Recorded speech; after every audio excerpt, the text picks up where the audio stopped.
Hallelujah, praise the lord. నాకు ఈ సమయం ఇచ్చిన దేవునికి ప్రత్యేకమైన వందనాలు తెలియజేస్తా ఉన్నాను. అలాగే ఎల్షదై మినిస్ట్రీ అయినటువంటి ఎల్షదై కుటుంబం మొత్తానికి ప్రత్యేకమైన వందనాలు. అలాగే దైవజనులు, అభిషక్తులు, దేవుని దాసులు, ఆరోనయ్య గారి కుటుంబంలో ఉన్నటువంటి ప్రతి ఒక్కరికి ప్రత్యేకమైన వందనాలు తెలియజేస్తూ ఉన్నాను. డానియల్ ప్రసంగ్ గారికి, షైని అమ్మ గారికి వెడ్డింగ్ యానివర్సరీ శుభాకాంక్షలు తెలియజేస్తూ ఉన్నాను. ఆమేన్ చెప్పండి. Praise the lord, praise the lord. గట్టిగా నేను మీకు ఒక ప్రత్యేకమైన, నాకు తెలుసు అయ్యగారు అధ్యక్షుల వారికి ప్రత్యేకమైన వందనాలు. అయ్యగారు నాకు 20 minutes టైం ఇచ్చారు. 12:47 అయింది. ఖచ్చితంగా 20 నిమిషాల్లో మీకు వాక్యాన్ని చెప్పి ముగిస్తాను. Praise the lord. పరిశుద్ధ బైబిల్ గ్రంథంలో నుంచి ఆదికాండము 28వ అధ్యాయం 17వ వచనం ఒకసారి చదివి సహాయం చేయండి.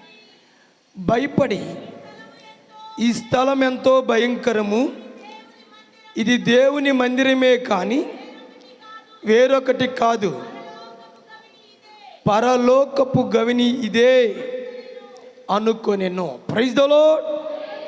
హల్లెలూయా. ప్రార్థన. ప్రభువా మీకు వందనాలు. ఇక్కడ నిలబడిన మేము ప్రభువా ఒట్టివారమే, మీరు మాత్రమే మాట్లాడండి. మీ మనస్సుతో ప్రభువా నీ బిడ్డలు హృదయాల వాక్యం వైపు త్రిప్పండి. అయా నీ వాక్కు బ్రతికించేది, నీ వాక్కు జీవము కలిగిందని నీ బిడ్డలు తెలుసుకోవడానికి కృప చూపించి మందిరం యొక్క ప్రసన్నత ప్రకటిస్తూ ఉండగా మీరే మాట్లాడి మేలుచ్చే యేసుక్రీస్తు నామములో అడిగి వేడుకొని ప్రార్థిస్తున్నాను తండ్రి. ఆమెన్. Praise the Lord. ఇంకిటి చూడాలి, నాకు ముందు టైం ఎక్కువ లేదు. యాకోబు మందిరాన్ని పరిచయం చేస్తూ ఉన్నాడు. అంతకుముందు బలిపీఠం కట్టాడు ఎనోష్. ఆ తర్వాత మందిరము అనే పదాన్ని పరిచయం చేస్తుంది ఎవరు అంటే యాకోబే. ఈ యాకోబు చెబుతూ ఉన్నాడు మందిరం గురించి, ఇది మహాభయంకరం అంట. ఎంత భయంకరం అంటే ఇది నిశ్చయంగా దేవుని మందిరమే, పరలోకపు గవిని స్థలం ఇదే. 2 విషయాలు చెప్తూ ఉన్నాయి. మందిరం అంటే చాలామందికి చాలా టేక్ ఈజీగా తీసుకుంటారు. మందిరం అంటే చాలామందికి భయం ఉండదు. యాకోబు భయపడుతూ ఉన్నాడు. ఇది మహాభయంకరమైన స్థలం, ఈ స్థలంలో చాలా జాగ్రత్తగా ఉండాలి, ఈ స్థలంలో ఆశీర్వాదం ఉంటుంది. ఎప్పుడు మాట్లాడుతున్నాడు దేవుడు తెలుసా యాకోబుతో? యాకోబు అన్నను మోసం చేసి, తండ్రిని మోసం చేసి బయలుదేరి ఒంటరిగా ఒంటరిగా ఉన్నప్పుడు దేవుడికి చిక్కినప్పుడు, ఒంటరిగా ఉన్నప్పుడు దేవుడికి లోబడ్డప్పుడు, ఒంటరిగా ఉన్నప్పుడు కన్నీరు గార్చినప్పుడు, ఒంటరిగా ఉన్నప్పుడు నా వల్ల ఏది కాదు అంటున్నప్పుడు మందిరాన్ని పరిచయం చేస్తూ ఉన్నాడు. చాలామంది జీవితాల్లో మందిరం అంటే తాత్కాలిక ప్రార్థన చేసుకునేదిగా భావిస్తారు. మందిరానికి శోధన వస్తే నువ్వు హాయిగా ఉంటావు, మందిరానికి శ్రమ వస్తే నువ్వు హాయిగా ఉంటావు, మందిరానికి ఇదిగో ఏదైతే ఆ శోధన శ్రమకాలం వస్తుందో నువ్వు హాయిగా ఉంటావు. లేచి నిలబడి దేవుడి పక్షాన నువ్వు మాట్లాడే తీరు నువ్వు ఎలా ఉండాలంటే, ఈ మందిరం గురించి మాట్లాడుతున్నాడు యాకోబు. ఇది మా భయంకరమైన స్థలం. చాలామంది వినండి, మందిరంలో ఉన్న వాళ్ళని దేవుడు ఎప్పుడు మర్చిపోలా, మందిరాన్ని నమ్మిన వాళ్ళని దేవుడు ఎప్పుడు మర్చిపోలా. మందిరాన్ని నమ్ముకొని ఇదిగో మా సావు మా రేవు అంతా ఇదే అని వెంబడిస్తున్న ఏ సేవకుడిని దేవుడు మర్చిపోలా, ఏ సేవకుడు కన్నిటిని దేవుడు మర్చిపోలా. ఆమేన్ చెప్పండి. ఇవాళ దేవుడు మాట్లాడుతున్నాడా? మందిరం గురించి ఒక దర్శనం వచ్చింది యాకోబుకి. తలగడగా చేసుకొని ఇదిగో బేతేల్లో నిద్రపోతున్నటువంటి వ్యక్తితో దేవుడు ఒక దర్శనాన్ని చూసి ఆకాశానికి భూమికి ఒక నిచ్చెన వేయబడింది. ఇది ఎలాంటిదంటే మందిరం నీకు అందం దాన్ని అందించేది, నువ్వు ఎక్కన దాన్ని ఎక్కించేది, నీ వల్ల కాని దానిని ఇదిగో నీ వల్ల కాదు, నా వల్ల కాదయ్యా, నా పరిస్థితి అయిపోయింది, ఇదిగో నాకు ఇంకెవరు లేరు అనుకున్నప్పుడు మందిరం నీకేం చేసిద్ది అంటే ఇదిగో ఇది భయంకరమైన స్థలము, ఇక్కడ ఆశీర్వాదం మాత్రమే ఉంటుంది. ఆమేన్ చెప్పండి. చాలామంది అనుకుంటారు, సేవకులందరూ చూసావా, ఏ సేవకుడైనా సరే సేవ చేయడానికి వచ్చిన తర్వాత మందసాన్ని పట్టుకున్న తర్వాత ఆ సేవ పిలుపున్న తర్వాత చచ్చిపోవడానికి అని సిద్ధపడతాడు. కానీ ఆ సేవలో ఎన్ని ఉడుదుడుకులు వచ్చినా, ఎంత బాధ వచ్చినా, ఎంత సమస్య వచ్చినా మందిరాన్నే నమ్మి ఉంటాడు. ఆమేన్ చెప్పండి. ఇప్పుడు యాకోబు చెబుతూ ఉన్నాడు, దేవుడితో మాట్లాడుతూ ఉన్నాడు, ఇది మందిరమే అయ్యా అన్నని మొక్కుతూ అక్కడ ఒక మంచి మాట లాస్ట్లో ఉంటుంది. ఏమన్నా తెలుసా? చాలా చక్కగా చదవండి ఒకసారి. 28వ అధ్యాయంలోనే 22వ వచనం, నేను స్తంభంగా నిలిపిన ఈ రాయి దేవుని మందిరమగును, మరియు నువ్వు నాకు ఇచ్చి యావత్తులో 10వ వంతు నిశ్చయంగా నేను నీకు ఇస్తాను. ఆమేన్ చెప్పండి. అసలు ఎవరండి యాకోబు? మందిరాన్ని పరిచయం చేస్తున్నాడు, దశమ భాగాన్ని పరిచయం చేస్తున్నాడు. నీవు నాకు ఇస్తే చాలు, నేను నీకు ఇస్తాను.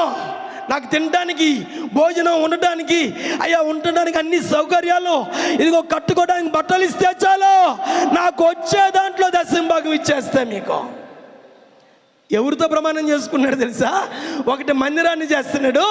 మందిరాన్ని ముందు పరిచయం చేసి మందిరం యొక్క ప్రభావాన్ని అనుభవించాలంటే, మందిరం యొక్క ఆ శక్తిని నువ్వు అనుభవించాలంటే, ఆ మందిరంలో నువ్వు ఉండాలంటే, ఆ మందిర ప్రాముఖ్యత, దేవుడు ఆశీర్వాదంగా నీ మీదకి దిగి రావాలంటే 10వ వంతు కూడా పరిచయం చేసేస్తా ఉన్నాడు. పరిచయం చేస్తా యాకోబు ఏం చేశాడు తెలిసి? వెళ్ళిపోయాడు. ఇక బేతేల్లో నుంచి వెళ్ళిపోయి ఇక మర్చిపోయిన తర్వాత దేవుడు మళ్ళీ 31వ అధ్యాయంలో మళ్ళీ పరిచయం చేస్తున్నాడు. ఏంది యాకోబు, నువ్వు నిలిపిన రాయి ఏమైంది? నువ్వు నూనె పోసావే, నువ్వు అభిషేకించావే, ఆ బేతేలు దేవుడు నేనే. నువ్వు భయపడవద్దు. నువ్వు ఎక్కడ బేతేల దగ్గర ఉన్నావో, ఎక్కడ బేతేల దగ్గర నాకు మందిరం అని పేరు పెట్టావో, ఎక్కడ నేను ఉన్నానో, ఎక్కడ మాట్లాడానో, ఆ ప్రాంతంలోనే నీకు అద్భుతం చేస్తాను. ఆమె చెప్పండి. నువ్వు వేరే దగ్గర పారిపోవాల్సిన అవసరం లేదు. ఇక్కడ 1 కోటి రూపాయలు, 2 కోట్లు, 3 కోట్లు, 5 కోట్లు నేను చేయగలుగుతున్నా కాదు. దేవుడు నిలబెట్టాడా, సేవకుని వాడుకుంటాడు. ఏ ప్రాంతంలో మందిరం దేవుడు చూపించాడు, అదే ప్రాంతంలో గొప్ప మందిరం దేవుడు మీకు ఇచ్చిన గాక. కొట్ట యాకోబు పారిపోలా, యాకోబు నిలబడ్డాడు, యాకోబు అడిగాడు, యాకోబు ఏడ్చాడు. ఇదిగో యాకోబు ఎందుకు తెలుసా? సేవకుల పిల్లల యొక్క పిచ్చి ఎందుకు తెలుసా? మా పిచ్చల దేవుడే, మేము చచ్చేంత వరకు, మా నాన్న ప్రాణం పోయినా, మా తాత ప్రాణం పోయినా, మా వాళ్ళందరూ పోయినా, మేము నమ్మిన దేవుణ్ణే నమ్ముతాం. ఎందుకంటే మందిరాన్ని మేము నమ్ముకున్నాం. ఆమేన్ చెప్పండి. చాలామంది మందిరాలు నమ్ముతారు, చాలామంది దేవుడి సేవకు వస్తారు, చాలామంది దేవుడితో పోరాటం చేయాలనుకుంటారు, చాలామంది చిన్న సమస్య వస్తే, కన్నీరు వస్తే, బాధ వస్తే, అప్పు అయితే, సమస్యలు ఉంటే ఏడుస్తారు. దేవుడు చెబుతున్నాడు, 20వ వార్షికోత్సవంలో దేవుడు మీతో ప్రకటన చేస్తున్నాడు, దేవుడు మీకు గొప్ప మందిరం ఇచ్చిన గాక. కోటజములు కొట్ట ఎన్న నీకు ఒళ్ళు పొంగట్లా, కోటజములు కొట్ట. దేవుడు చెబుతా ఉన్నాడు, బేతేల్లో నిలబెట్టి, ఆ తలగడిగా చేసుకున్న రాయిని నిలబెట్టి నూనె పోసి అభిషేకించాడంట. ఇది మందిరం మొగనని చెప్పాడు. ఆమె చెప్పండి. చాలామంది అనుకుంటారు, మీలో చాలామందికి మందిరం అంటే డబ్బులు గుర్తొస్తాయి.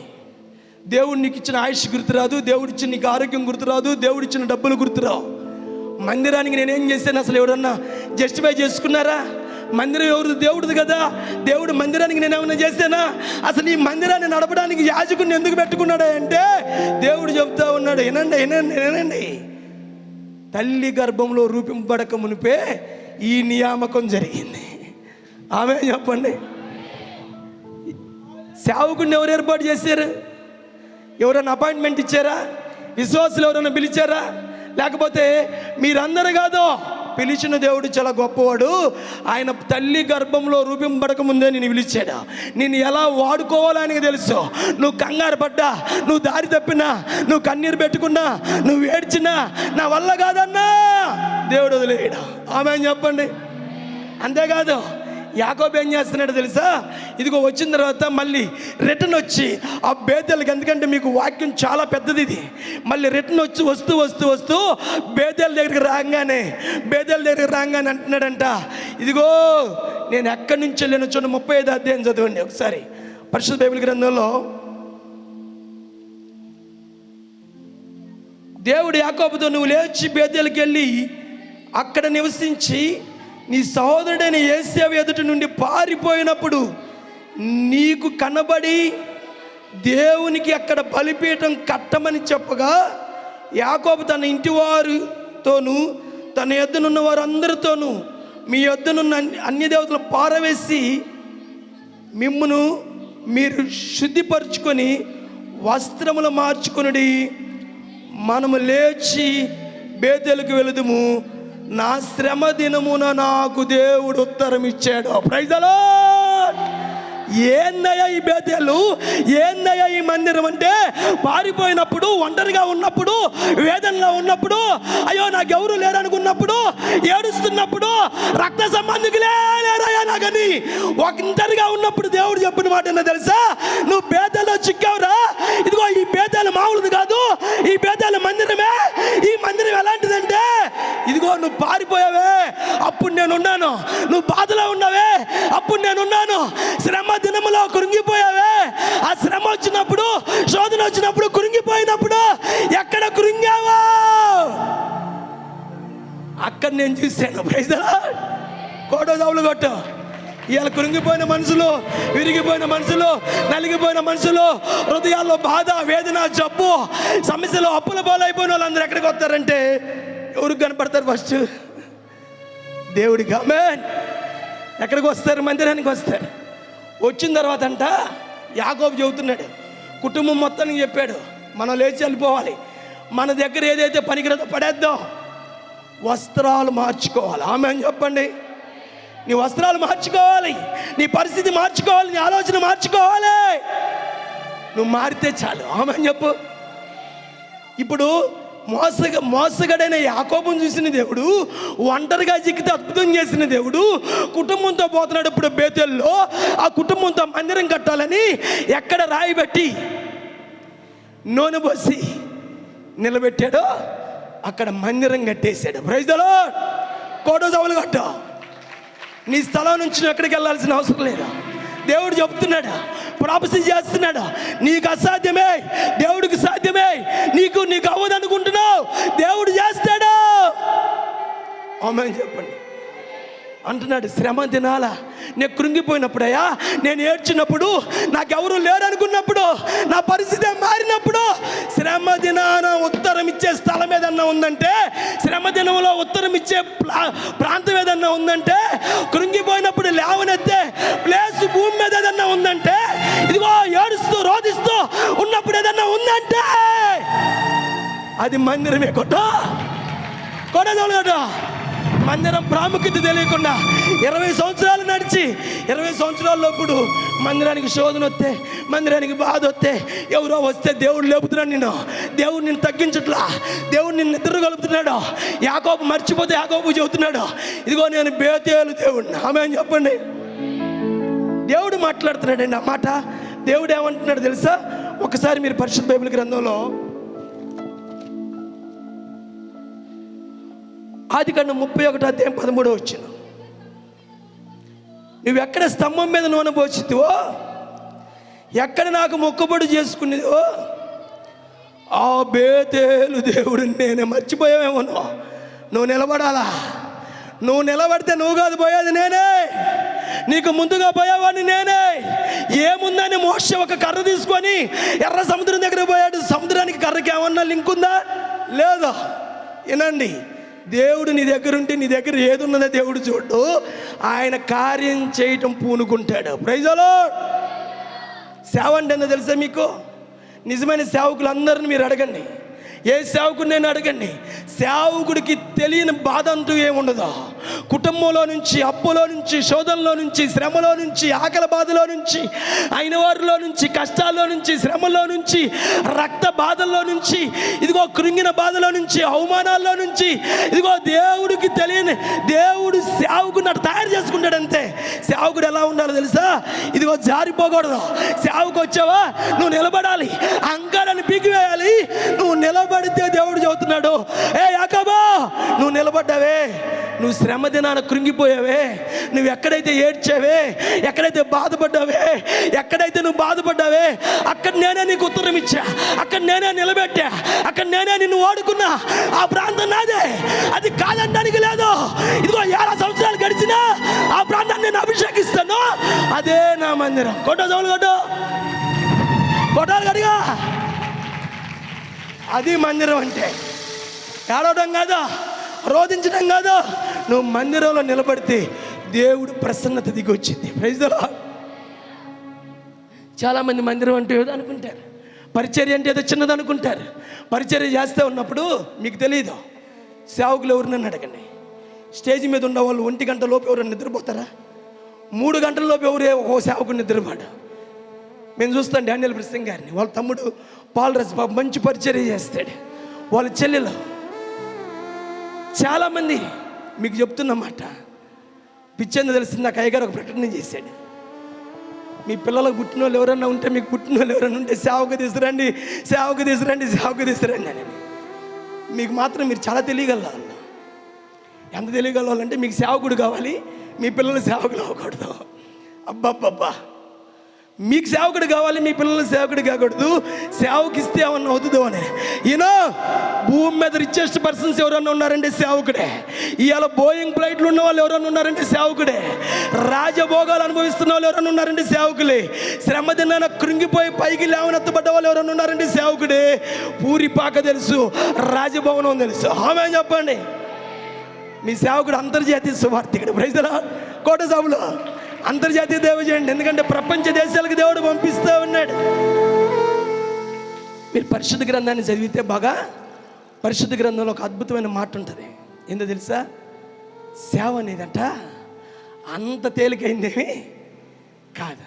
అయితే మీరందరూ కూడా ఇక్కడ వచ్చి నిలబడదురు, మీరందరూ కూడా ఆరాధన చేద్దరు, మీరందరూ కూడా దేవుడు వాడుకునేవాడిని చెల్లడేస్తాడు, వాడబడటానికి నిశ్చయిస్తాడు, వాడబడే క్రమంలో చెక్కుతాడు, చెక్కిన క్రమంలో నిలబెడతాడు. కన్నీటితో వచ్చే సేవకుడు ఎవరైనా సరే ఆశీర్వాదాల వైపు దేవుడు పరిగెత్తిస్తాడు. Praise the lord. సేవ చేయటం తేలిక కాదు. మరి సేవ ఎలా చేయాలి? బైబిల్ చెప్తుంది, మందిరానికి ప్రాముఖ్యత ఇచ్చి ఎవరైతే ఏడుస్తూ ఉన్నారో, మందిరం లేదయ్యా, మాకు పరిస్థితి పోయిందయ్యా. వినండి, డాక్టర్ పాల్ యంగ్ చో గారికి కూడా మిలిటరీ టెంట్, చినిగిపోయిన మిలిటరీ టెంట్ కింద ఆరాధన జరుగుతూ ఉంటే, ఆ మిలిటరీ వాళ్ళు చేంది ఈ ప్లేస్ ఆక్రమించో, తీసిపడే అని మిలిటరీ టెంట్ను లాక్కొని పోయి రకరకాలు ఉన్నప్పుడు అదే ప్రాంతంలో కూర్చొని ఏడ్చాడట. ఇటు కన్ను చూపు మేరలో కావాలి, ఇటు కన్ను చూపు మేరలో కావాలి. కొట్టు సవులు కొట్టు. కోరుకోవడం జాతకట్లా నీకు. సేవకుడు నువ్వు బలంగా నిలబడటం జాతకట్లా. నువ్వు నిలబడు. మందిరంలో దేవుడు నిన్ను వాడుకుంటాడు. నీ స్థాయి చిన్నది, దేవుడి స్థాయి చాలా పెద్దది. మన ఆలోచనలు చిన్నవి, దేవుడి చాలా పెద్దవి. ఇదిగో మా భయంకరమైన ఈ మందిరంలోనే, ఇదిగో దేవుడి చేత అభిషేకించబడ్డ ఈ మందిరంలోనే దేవుడు మాట్లాడుతున్నాడని తెలుసా? ఇక్కడ 2 జరుగుతాయి.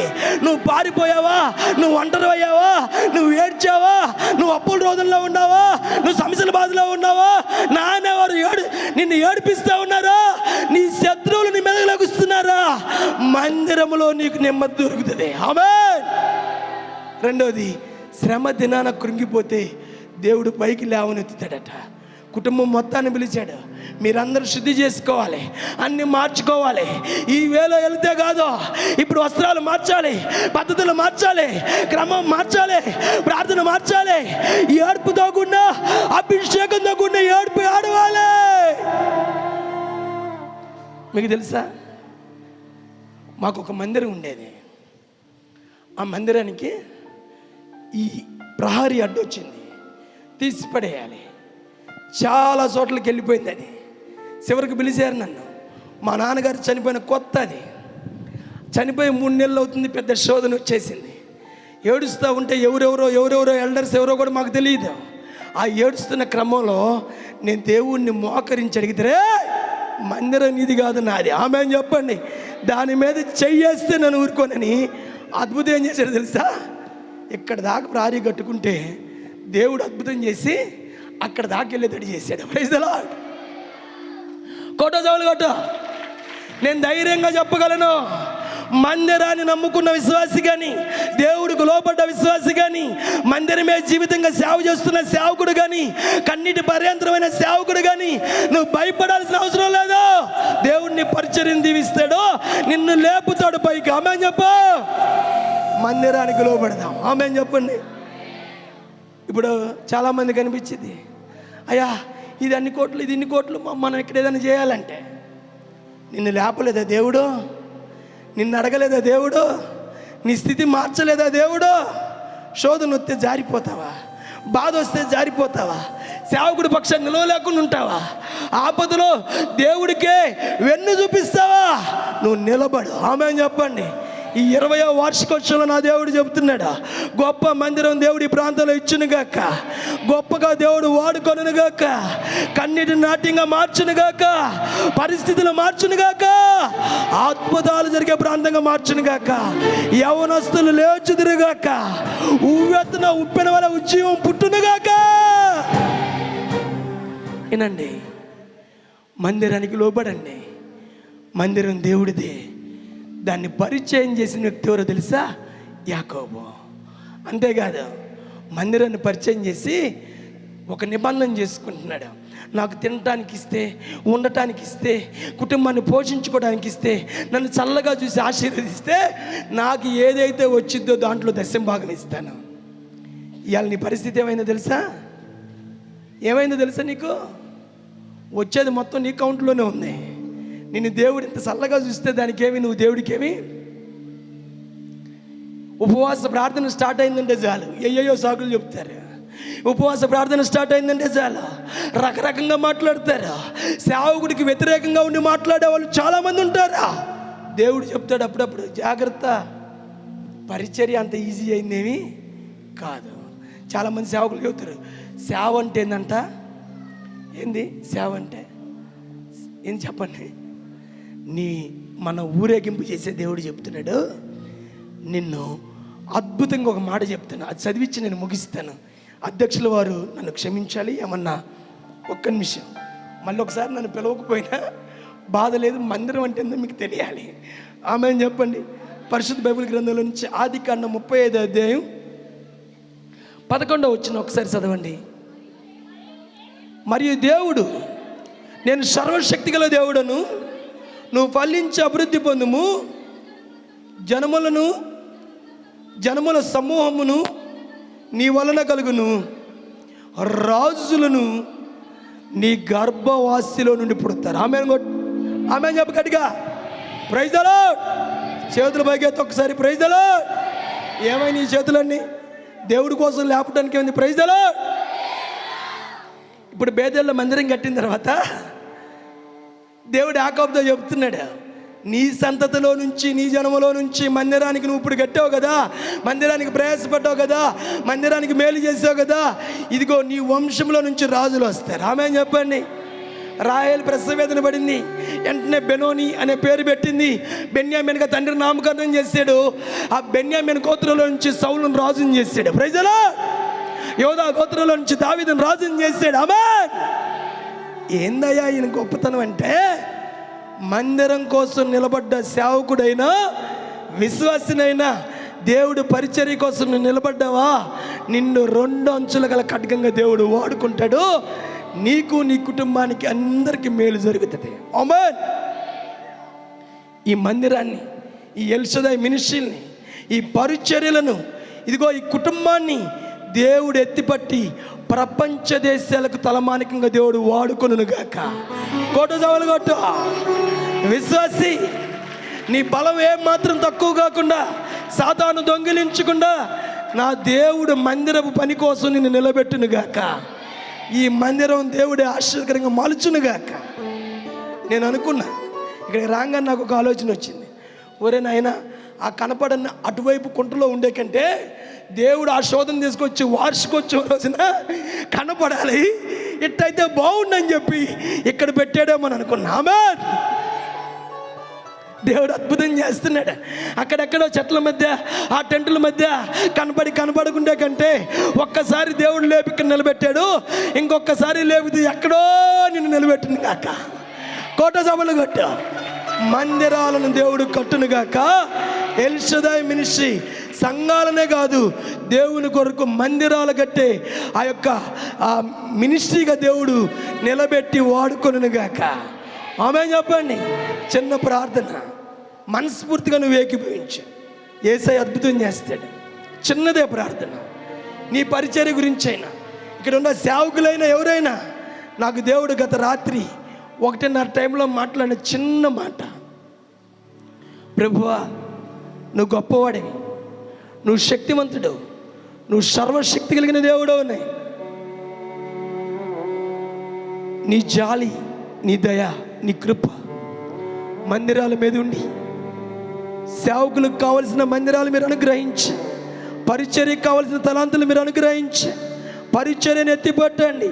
ఈ 20 సంవత్సరాల్లో ప్రభువా, ఆరోనయ్య గారు అమ్మగారు చేసిన ప్రతి పరిచర్యను ఆ కుటుంబాలకే కాదు సంఘాలకు మేలుకరంగా మార్చండి. ఏ సేవకులైతే ఇక్కడ మందిరం లేక బాధపడుతూ ఉన్నారో ఆ సేవకులందరికీ గొప్ప మందిరాలు ఇచ్చునుగాక. కంటి శుభ మేరలో గొప్ప మందిరాలు దేవుడు మీకు అనుగ్రహించునుగాక. తండ్రి, చెప్పబడిన వాక్యం ద్వారా నీ బిడ్డలు బలపరచబడితే చాలు, దీవెనికరంగా మార్చి కృప చూపించమని యేసుక్రీస్తు నామములో అడిగి వేడుకొని ప్రార్థిస్తున్నాను తండ్రి. ఆమేన్. Praise the Lord. గట్టిగా ప్రైజ్ ది లార్డ్. మీ అందరికీ వందనాలు. అందరూ ఒకళ్ళు వందనాలు చెప్పుకోండి.